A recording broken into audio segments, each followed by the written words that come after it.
All right, any questions or observations, anything? Please.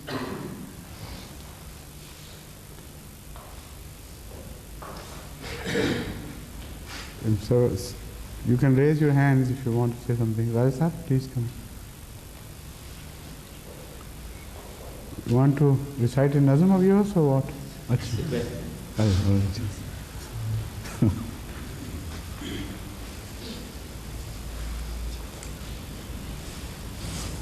Huzur, the question is that when we recite the Holy Quran in prayer loudly, Bismillah. Come closer. And this question has already been asked many times. Bismillah Rahman Rahim is not Yes, I know. said out loudly. Why? This has been answered before here. Here in this session, I mean not this particular session, but in this series of these sessions, this question has been put before and answered. Jazakumullah. Please.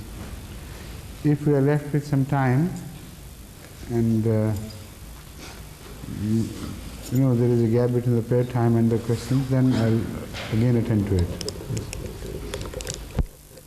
Assalamu alaikum. Huzur, a couple of weeks back, you performed your nikah service for, I think, your nephew or niece. And in the sermon, you said something. Could you come closer, please? Yeah.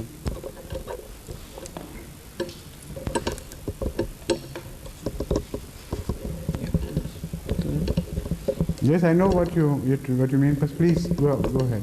Okay. Yes. Is that all right? Yes. During the nikah service, I think of your nephew, which you performed a few weeks back. During the sermon, you One mentioned. is my niece. No, Sorry. it was my niece, not nephew. Oh. One was nephew and one was niece. Yes. Correct. That's right. Yes. Okay. Well, during the sermon, you mentioned this business of creation of man. Yes. And you mentioned the rib and how Islam doesn't accept the Christian view that woman was created out of man's rib.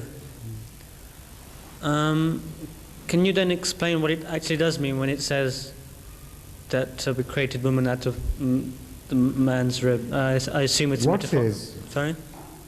What are you referring to, Bible or the Quran? The Quran doesn't say that. Oh, what the Bible says that. You're referring to the Bible. Yes. The Quran doesn't say that. That's one thing which should be very clear.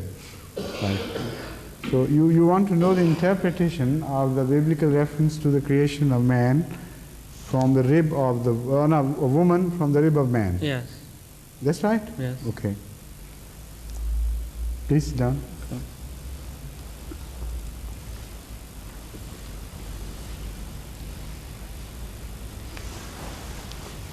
Rib is,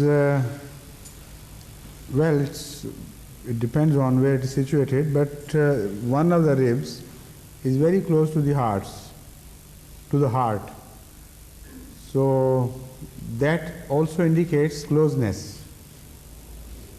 Then rib is made of not exactly of bone, but some cartilaginous tissue, which is halfway between bone and other tissues. Not exactly a cartilage, but not a bone either in its firmness and hardness, I mean. So it has both the qualities of cartilage and bone. And it will always be bent. If you try to make it straight altogether, you may break it. The beauty of the rib and the purpose of the rib is to cover you with this shape which is, half bent moon-like shape. Crescent-like shape. So there are messages in this, that woman is made for slightly, turning away, with special qualities of what you call Naz and Nakhra in Urdu, but in English I don't know what name I can give it. But that goes with the nature of woman, and man should accept it as such. Do not try too hard to straighten a lady, because you would rather break her than straighten her altogether. And also she should be treated as a cover to the most sacred and the most vital organ, which is heart. And also the lungs and liver, all the important organs are covered by the ribs. So if woman is created out of man's rib, that means she has the qualities of ribs. That is the indication. She is made from the rib, she must have the qualities of ribs.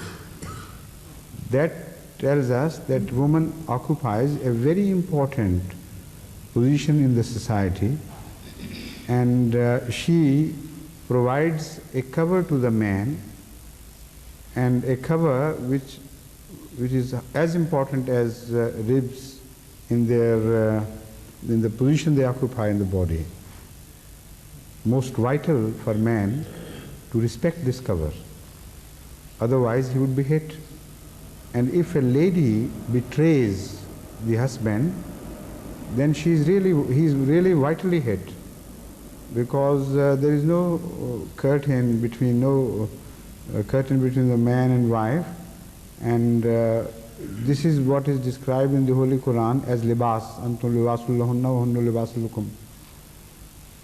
So the position which the libas occupies in the Holy Quran, which is a more comprehensive word and covers the entire body, that position is partially denoted in the word rib.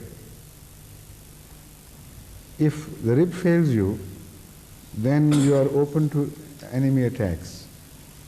It knows what is within as if, not exactly that the rib knows, but what I mean to say is it's so close to the heart and to the lungs and other vital organs, as if she should be a confident or what's the word for that? With the one with whom you share the secrets. Confidant or dent. But what is the pronunciation, Mr. Ward? I was hesitant to pronounce this word. Confident or confidant? Dant. No, English. I know French is confidant. It's not T at all. But in English it is confidant. That's right. Yes, right. So she is a confidant of man. That is also, these are they're just inferences, not that the Bible has made it clear on this respect, but when we study the Bible, we do not study it as an object of criticism. The correct attitude is to protect and defend Bible against the non-religious people as much as you defend other values which are dear to you. So in this respect, I am trying to interpret Bible as I see it as an Ahmadi. So these are possibilities and maybe some other possibilities, but these are which come to my mind. Otherwise, as far as the Christians themselves are concerned, they don't attach these meanings to this verse at all. They literally take this verse to mean that man was actually created, a woman was actually created from a portion of the rib of man which was taken out. So we don't agree. If that is so, then this is a book which has no value, no credentials at all. It should be rejected in toto. If such a book, which is word of God and speaks of this nonsense as they take it, then it should be rejected, but we don't reject it. So we must explain, and this is the closest possible explanation to a rationale as I can think of.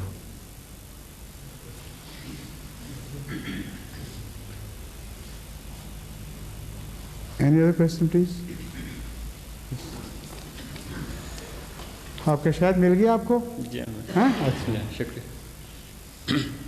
In the light of the prevailing circumstances in Pakistan, our opponents have more often referred to their treatment of our mosques. Our mosques. Yes. To the Masjid-e-Zirar. treatment of Masjid Exactly, al-Zirar. I have already spoken on this subject at length here a few weeks ago. I think about 2-3 weeks ago. So you can have the cassette. Inshallah.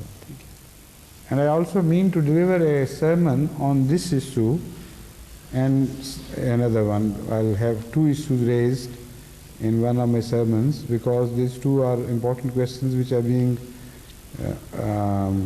widely employed by the mullahs against us. This Masjid-e-Zirar, just to deceive people, they speak of Masjid-e-Zirar in their own terms, of course. So I think it requires a public address, and inshallah I'll deliver a sermon entirely devoted to these 2 issues.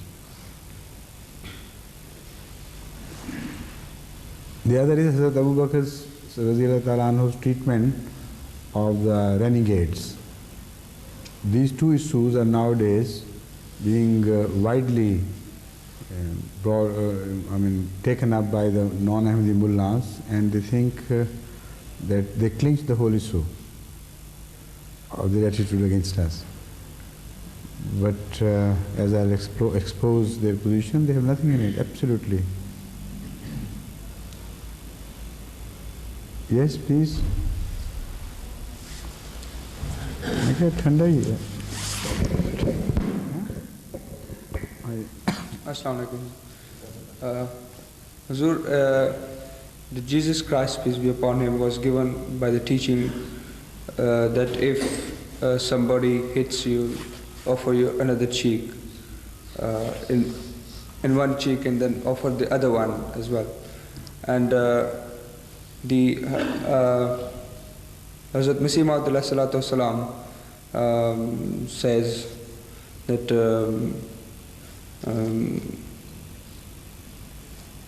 have you forgotten? गालियाँ सुनकर दुआ दो और पाके दुख आराम दो, किब्र की आदत जो देखो तुम दिखाओ इनकिसार. And the teaching of the Holy Quran is depends on the judgment of the Muslim, as explained in the philosophy of the teachings of Islam, as if somebody sees that this is better for the other, to punish or to forgive. And my question is that this, the verse I quoted, and the teaching of the Jesus Christ, peace be upon him, seems to be the same, that offer everything and don't... No, they're not the same thing at all. They differ widely. Hazrat Masih Maud has never said that if somebody has beaten you, you offer the other side to him to be beaten again. Where has he said it? What he said is, गालियाँ सुन के दुआ दो, पाके दुख आराम दो. 2 different things, absolutely have nothing in common. Paake dukh aram do means if somebody causes trouble to you, you create ease and comfort for him, try to help him and serve him so that to win him over. That is, afa wa aslaha is exactly this. This confirms to the teachings of the Holy Quran. And galiyan sun ke dua do again, it has the same principle. That if somebody indulges in invectives against you, you should pray for him, but not like a fakir. Somebody, a beggar who comes to you and he begs for money, and then some people, of course I know, start abusing such fakirs, such beggars.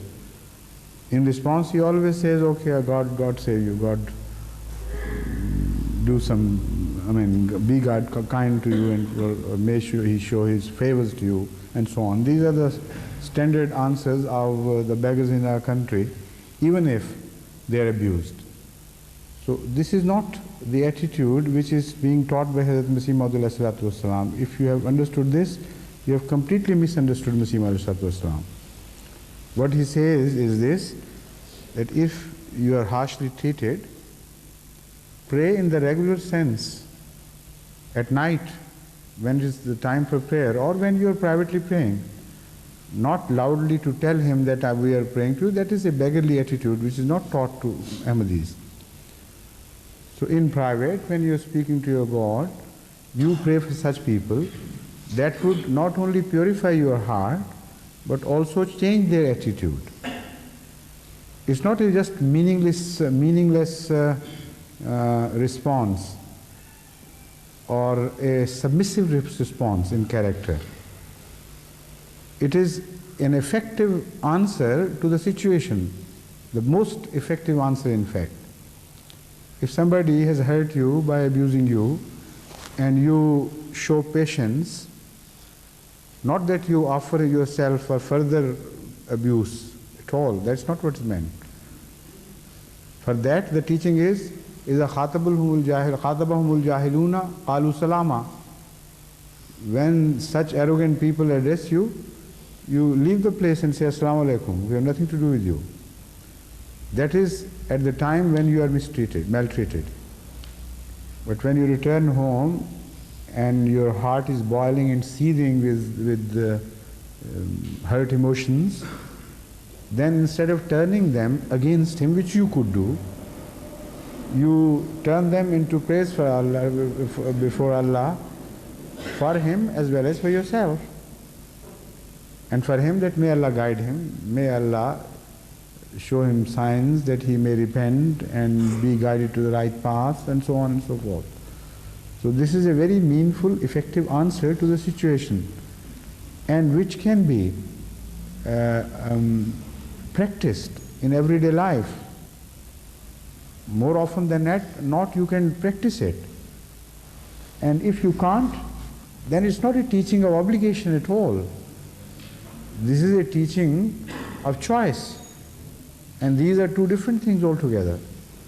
In the Christian teaching, it is not a teaching of option. It is a teaching of compulsion, as the Christians themselves take it.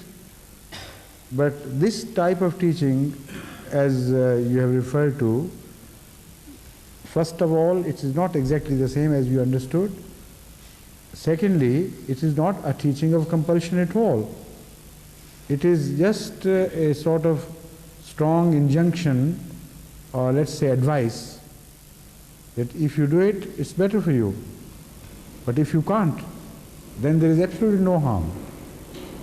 You are not answerable if you cannot keep up with this, because the Holy Quran says, whoever abuses someone in response to his abuse, only to the same degree, even if he raises his voice in response, if the voice had been raised against him, there is absolutely no harm. He is not answerable. But he shouldn't exceed that, exceed what was committed against him. So how could you interpret Hazrat Masih Maud verses or prose against the teachings of the Holy Quran? It's impossible. You must always understand him in the light of the Holy Quran. Then you will never misunderstand him. But if you treat these things separately, then you are always likely to be misled. Yes.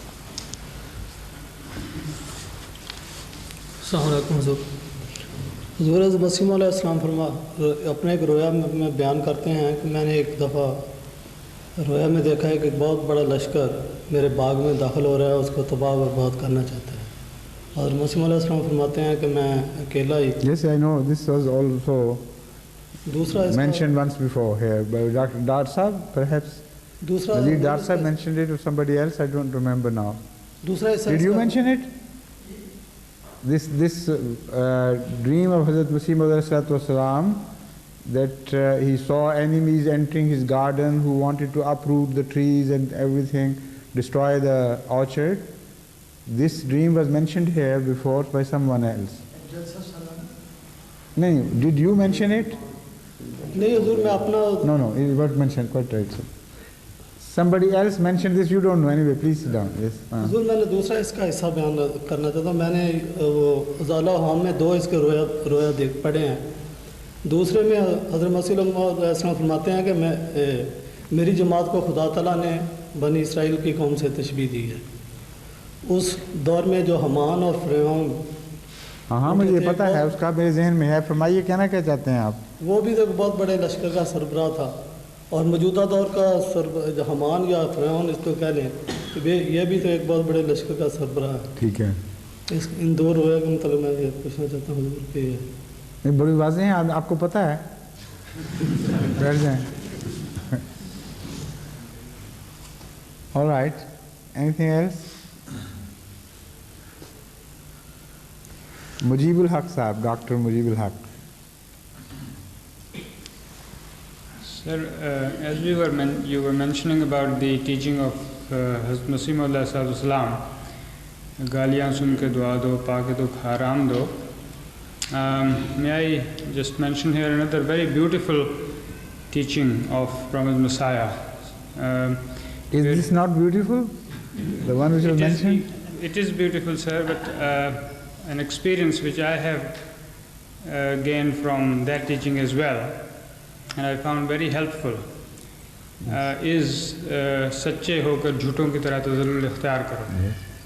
And that, sir, I have found, whenever I have acted on this, the opponent has always surrendered very and showed very much humility. Correct. Yes. And I have actually enjoyed a lot from this beautiful teaching. Now this is very important. This teaching which you have referred to is most essential for reconciliations, because I have been using this for last 25-30 years, and I have found in my personal experience that such cases who would not respond to any other persuasion or pressurization would sometime respond to this teaching of Hazrat Masih Maud ﷺ when explained properly, and once they understood the phenomena, then they would generally cooperate, and I have found it work like magic on both parties, particularly in certain communities where they are very adamant on in principle to prove that they are in the right. For example, here there is one young boy from Chinoti community who came here. You are from Chinoti community, aren't you? Now I have found them, although they are sometimes they are people, I mean many among them are millionaires, but if there is a disagreement about one ana with the closest of relations, they would continue fighting for it on and on and on, perhaps sometimes for the whole life, but will not give in, because they think that if they accept defeat, that means they were dishonest and the other was honest, or they were in the wrong and the other was in the right, so they can't tolerate it. So one ana, one paisa quarrels are known to have taken years to get solved or not to get solved, and so on. So such people, if they are told, and I have seen, this is not just one community, there are so many people like this. I'm just quoting an example because he came here and he reminded me of this characteristic of Chinyotis in particular. But anyway, I've tried this on these warring factions, and I've told them that Hazrat Masih Maud ﷺ has come out with a beautiful answer. The fact is that most often two parties who have gone into a quarrel, who belong to a society of high moral standard, in this condition, most likely, both the parties are genuinely convinced that they are in the right. So because they are genuinely convinced that they are in the right, how can they submit to the wrong party? Because they think it's wrong. It's the other party which should crave forgiveness or pardon, and because it is the wrongdoer who must crave pardon. This is the general principle. But this is not only limited to an honest society. Even in the dishonest society, this is psychological. Some people deceive themselves so much habitually that ultimately they do really believe that they are in the right despite the fact that they are in the wrong. And in a dishonest society, this is also a general condition that sometimes both parties are in the wrong. Nothing is entirely in the right. So all these situations are covered by this teaching. सच्चे होकर झूठों की तरह तज़ल्लुल इख्तियार करो. Being righteous, being in the right, show humility like a liar, as if you had lied, as if you were in the wrong. So when I explained these situations, sometimes people who were very adamant in their quarrels, they suddenly began to see light. And they understood that if they crave pardon, it will not prove that they were in the wrong. It would prove exactly the other way around. It would prove, according to Hazrat Masih Maud Wasalam's sayings, that because you believed you were in the right, this is why you are vying with each other or beating other to craving a pardon. So this is a very effective, no doubt about it. It's a very, very effective formula for striking reconciliations. Yes, Khalid Sahib? May I be allowed to leave since I have to go to work? Fine? May I be allowed to leave? I have to go to work, sir. I see. Just now, straight from here. I see. All right. How were your legs this morning? We didn't see you. In the morning, you didn't turn up. The reason for that was because I was at work. I see. We thought you were afraid of the challenge you had yourself thrown. You know, that running competition. The challenge is still open, sir. I see. But you will not be available. Not tomorrow, sir. Not tomorrow, right.